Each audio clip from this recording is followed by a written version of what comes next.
నాకు తెలుసు ఏ గొడవ అవుతుందేమో అనే నాలో అనుమానం ఉంది.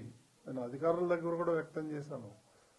ఎస్పీ దగ్గర కూడా నేను టెంపుల్లో కనిపిస్తే చెప్పాను, మీరు ఆషామాషిగా తీసుకోవద్దండి, దీన్ని జాగ్రత్తగా చేయండి. అప్పుడు అన్నారు వాళ్ళు 5,000 మంది పోలీసులను పెడుతున్నామండి, మేము చూసుకుంటామండి, అది ఇది అని అన్నారు నాతో. ఇది దురదృష్టకరం. ఇప్పుడు ఎవరిని మనం నిందించలేము, ఒకలా ఇద్దరా అనేది.